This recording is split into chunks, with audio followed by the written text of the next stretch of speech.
A few years ago, I went camping with three of my college buddies. We had an encounter that I still can't explain. My uncle owned some land in Utah, which my family visited with him when I was a child. I still have this vivid memory of us driving down a gravel road for what seemed like miles, and when we got out, I remembered it being both completely isolated and breathtaking. Therefore, I figured this would be the perfect spot for me and my friends to clear our heads. We were all juniors at the time, stressed out from exams and internships, so a weekend away from cell service and city noise sounded like heaven. There was me, Alex, who was the planner of the group, then Jake, the joker who always had a beer in hand, and Mike, the quiet one who loved stargazing. There was also Chris, the athlete who insisted on hiking every trail we could find. We packed up my old Jeep with tents, coolers, and enough firewood to last a week, even though we only planned to stay 2 nights. The drive out was just like I remembered, endless gravel crunching under the tires, dust kicking up behind us, and not a soul in sight. My uncle had given me the gate code for the property, which was basically a few hundred acres of scrubland backed up against some red rock canyons.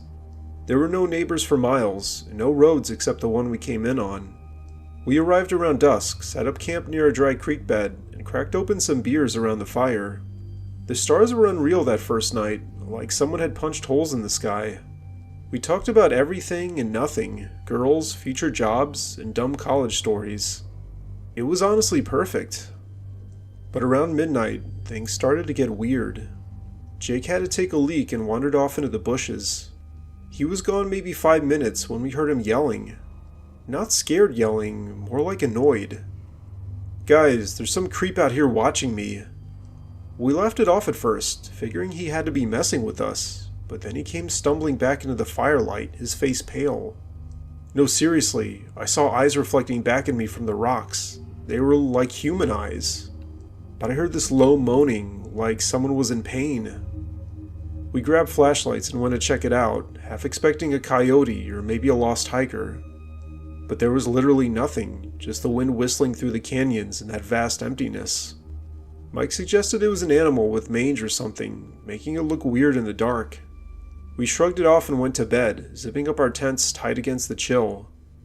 The next morning, we decided to explore more. Chris led us on a hike up one of the ridges, and that's when we found the old structure. It looked like the remnants of a mining shack or maybe a forgotten homestead, boards weathered to gray, roof caved in on one side. There were rusted tools scattered around, and what looked like old medical supplies, including faded bottles with labels peeled off and syringes half buried in the dirt. "It's probably squatters or something back in the day," Alex said, poking around. But as we got closer, we noticed fresh tracks, bare footprints leading in and out of the building. They looked like human footprints, but off somehow, maybe like the feet had been dragging. Inside, things got worse. The air smelled like rot, sweet and metallic.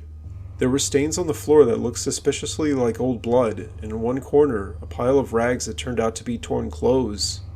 Jake found a journal wedged under a loose floorboard, pages yellowed, handwriting frantic. We skimmed it, and it detailed some guy writing about a sickness that hit his group years ago. It starts with fever and then hunger. They don't die, they just change. Stay away from the water. We laughed nervously, calling it a prank or some urban legend stuff, but Chris pocketed the journal, saying it might be worth something. That afternoon we hiked back to camp, but the mood had shifted. The isolation that felt freeing now felt oppressive. As the sun set, we built the fire high, trying to shake it off with more stories. Then, around 10 p.m., Mike spotted movement on the ridge above us. We shone our lights up there, and that's when we saw them, 3 figures silhouetted against the moonlight. They were human-shaped, but moved wrong, shuffling, hunched over, arms dangling like they didn't have control. One even let out a groan that echoed down the canyon, low and guttural, like air escaping a corpse. Panic set in immediately. Jake grabbed a hatchet from the Jeep and Chris got his hiking pole. We yelled at whoever that was to back off, thinking they were meth heads or drifters.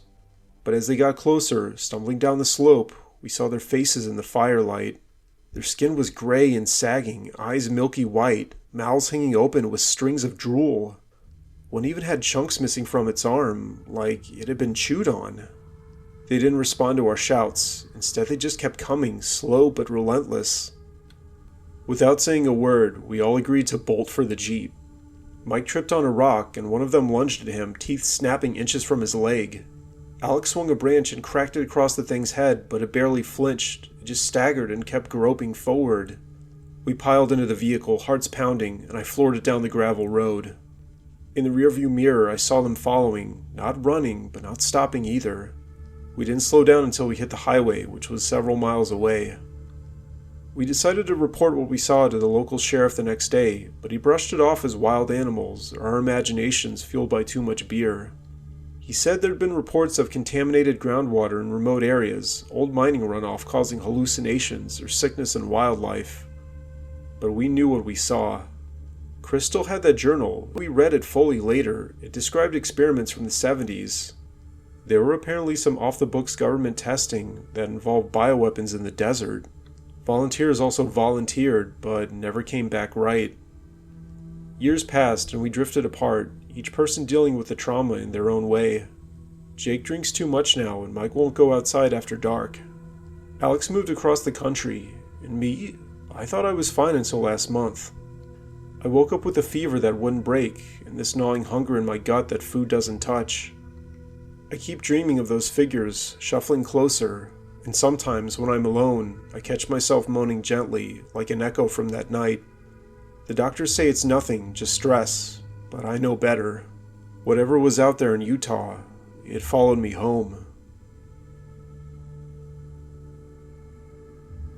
I was obsessed with zombies in middle school, and looking back, I'm not even sure why. For 2 or 3 Halloweens, I went all out with face paint and everything. I also checked out books on zombies from our school library and city library, and would read them every night before going to sleep. Titles like The Undead Apocalypse or Surviving the Horde, cheesy stuff, but to 12-year-old me, it was gospel. I'd imagined scenarios where the world ended, and I was the hero barricading my house or scavenging for supplies. My parents thought it was a phase, and eventually it was. High school hit, girls, sports, and college apps. Zombies faded into embarrassing memories. Fast forward to last year. I'm 32 and working a dead-end IT job in Seattle, fixing servers for a biotech firm. It was nothing glamorous, just enough to pay rent on my cramped apartment. However, one rainy afternoon, I got a notification from the city library, an overdue book from my account, checked out in 2005. I laughed it off at first, wondering how a library would track you down after 20 years. But the email had a fine attached, $50, and instructions to return zombie folklore and modern myths, or pay up. I didn't remember keeping it, but maybe I'd stashed it somewhere as a kid. I dug through my old boxes in storage that weekend, but didn't have any luck. Therefore, I emailed the library, explaining it must be a mistake. Then a week later, a package arrived at my door, no return address, just my name scrawled in shaky handwriting. Inside was the exact book, yellowed and dog-eared, with a note, "You need this more than ever, it's starting." I was a little creeped out, but thought this had to be some kind of elaborate hoax or a joke by one of my friends.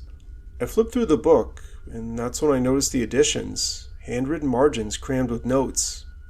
These included dates, locations, and symptoms. Fever hits day 1, by day 3 they crave flesh. Not dead, but not alive. There were also Polaroids tucked between the pages, blurry shots of people with pale skin and vacant eyes, and bite marks on their arms. One even showed a man strapped to a bed, veins bulging black under his skin. At this point, I knew it had to be a prank, albeit a very elaborate one. Maybe it was some old classmate who found my name online and decided to mess with me. But the book was real, the library stamp matched. I ended up calling the library, and they confirmed the book had been reported lost years ago, but someone had just returned it anonymously and requested it be sent to me. It was a strange request, the librarian said, but we obliged. That night, I couldn't sleep. I reread some of the annotations, which described a parasite from South American rainforests, smuggled into the US via black market pets or something. Supposedly it rewired the brain, turning hosts aggressive and cannibalistic, zombie-like, but grounded in biology. The writer claimed to be a doctor who'd seen cases in the 90s, covered up by the government. It was paranoid stuff to be sure, but it hit that old obsession spot in my brain. The next day, news broke about a flu outbreak in a nearby suburb, people acting erratic and attacking family members. Officials called it a bad batch of fentanyl, but social media videos showed victims shambling down streets, growling, skin mottled-like in those Polaroids. I told myself it was coincidence, but I drove out there anyway, book in hand, like some amateur investigator. To my shock, the town was quarantined. It had checkpoints, but I talked my way in, saying I had family. Once on the other side, I saw the streets were empty and shops were boarded up. I parked near a reported hotspot, an old nursing home, and waited. Around dusk, I saw her, a woman in scrubs, stumbling from the building. Her eyes were glassy and movements jerky, like strings were pulling her limbs. She spotted me through the car window and lunged, slamming her palms against the glass, leaving bloody smears. Up close, I saw the veins and the hunger in her stare. It wasn't rage, but rather emptiness. She moaned, low and wet, trying to bite through the door. I peeled out, heart hammering, but clipped a curb and blew a tire. Stranded, I barricaded in the car as more emerged from alleys, residents, cops, kids, all infected. They surrounded me, rocking the vehicle, fingernails scraping metal. I called 911, but the line was busy. In desperation, I paged through the book, finding a cure note, "Fire purges the parasite." I had a lighter and some rags in the trunk, but getting out meant facing them. Somehow, I did it. Adrenaline, I guess. I lit a Molotov from the glove box junk and hurled it at the crowd. Flames erupted and they scattered, howling as skin blistered. But not all burned, some just melted, parasites wriggling out like worms from the char. I changed the tire in the chaos and drove straight to the city, ditching the book at a rest stop bonfire. Authorities eventually contained the outbreak, blaming a lab leak, my company's lab actually. Turns out, they'd been experimenting with that parasite for, quote, medical research. I decided to quit the next day, then moved cross-country. But last week, I felt a tickle in my throat and developed a low-grade fever. And in the mirror, my veins look a shade darker. The book said symptoms start subtle, and maybe it's nothing. Or maybe my obsession wasn't just a phase, it was a warning. If you hear moaning outside your window tonight, don't check. Just burn it all.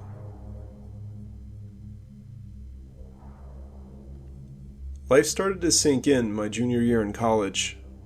Things were actually going pretty well, and I even had a job lined up with a company I'd interned for, but for some reason, the fact I was about to leave the last bit of my childhood behind hit hard. Another thing that nagged at me was the fact I was still single. I'd had 3 somewhat long-term girlfriends throughout high school in those first 3 years, and I tried my best to make each relationship work, but in the end, none of them did. I was never really into casual dating and just wanted to find the one, and low-key, I was beginning to doubt that would happen. That's when I met Sarah. It was at a Halloween party thrown by my roommate. Nothing wild, just a bunch of us in cheap costumes, pumping bad EDM through the speakers. I went as a generic zombie, gray face paint and torn shirt, figuring it was easy. She showed up late, no costume, just an oversized hoodie and jeans, her hair a mess like she'd rolled out of bed. But her eyes, pale blue, almost vacant, locked onto mine across the room. She shuffled over, not walking so much as dragging her feet, and introduced herself in this flat, monotone voice. "I'm Sarah. I died last year." Everyone laughed, thinking it was a bit, but she didn't smile. Instead, she just stared. We ended up talking on the back porch, away from the noise. Sarah told me she transferred schools after a bad episode, whatever that meant. She said she felt disconnected from her body, like her skin was rotting from the inside. Honestly, I had no idea what to make of it, but I just chalked it up to the party and maybe some beer or some other substance. However, all of that aside, there was something magnetic about her. She was smart and witty, in a dark way. For instance, during the discussion, she'd quote obscure horror movies I loved as a kid. By the end of the night, we even exchanged numbers. I texted Sarah the next day, and we started hanging out. After a few weeks, coffee dates turned into late-night walks around campus. Sarah was brilliant, studying psychology, but there was always this undercurrent of offness. The first big red flag came a couple weeks in. We were at her dorm, watching some zombie flick for laughs, when she zoned out mid-scene. Her breathing slowed and eyes glazed over, and she started muttering, "The hunger, it's coming back." At first I thought she was just quoting the movie, but then she grabbed my arm, hard, nails digging in, and leaned in like she was going to bite. I pulled away, laughing nervously, but her face was dead serious. I'm not joking. Sometimes I wake up and forget I'm alive. I crave things. She snapped out of it seconds later, apologizing, blaming stress from midterms. I let it slide, but that night, alone in my room, I couldn't shake the chill. Things began to escalate after that. We'd be out at night, and she'd stop under a streetlight, staring at her reflection in a puddle, whispering about how her veins looked wrong, like they were turning black. Another evening, when we were in the park, she collapsed to the ground, convulsing lightly, moaning in this guttural way that raised the hairs on my neck. A few people stared, and I helped her up, and she clung to me, saying, "It's spreading. The infection. I can feel it rotting my brain." I drove her home, heart racing, now genuinely wondering if she was on something, or if this was some elaborate roleplay gone too far. It turned out it wasn't. The breaking point came during Thanksgiving break. We decided to take a road trip to her hometown, a small place in rural Ohio, to meet her folks. The drive was fine at first, but as we got deeper into the countryside, she grew agitated. "This is where it started," she said, eyes darting to the woods lining the road. That night, at her parents' house, I woke to scratching at my door. I opened it, and there she was, pale as a ghost, barefoot in the hall, arms limp at her sides. She shuffled toward me, mouth slack, a low groan escaping her lips. "Join us," she rasped, reaching out with cold fingers. I backed up, slamming into the bed, yelling her name. Her parents burst in, flipped on the lights, and she blinked, confused, like waking from a dream. They pulled me aside later, explaining. Sarah had schizophrenia, diagnosed in high school after a traumatic family loss. The zombie delusions were her mind's way of coping, feeling undead and detached from reality. She'd stopped her meds months ago, thinking she could handle it alone. It terrified me, but for some reason, I didn't run. Instead, I stuck around. We got her back into therapy the next week, intensive sessions, and a new psychiatrist who adjusted her medication. She didn't get better overnight. There were more episodes, nights where she'd call me at 3 a.m., convinced she was decaying, begging me to end it before she hurt someone. I'd talk her down, drive over, and hold her until the meds kicked in. The scary part was how real it felt. Her skin clammy, movements jerky, that vacant stare like something from my nightmares. But as weeks turned to months, the fog lifted. She started smiling more, the delusions fading to bad memories. By senior year, she was thriving, graduating with honors and interning at a mental health clinic. We grew closer through it all. She said I was the first person who saw her and not the illness. I proposed on our 2-year anniversary under those same campus streetlights where she'd once scared the hell out of me. We got married last summer, a small ceremony with friends who'd heard the stories but seen the turnaround. Now we live in a cozy apartment near my job, talking about kids someday. Sarah's episodes are rare, managed with check-ins and pills. She's my rock, and I'm hers. Looking back, what started as my scariest chapter became the one that saved us both. If you're struggling out there, get help. It's not the end. It's just the beginning of something better.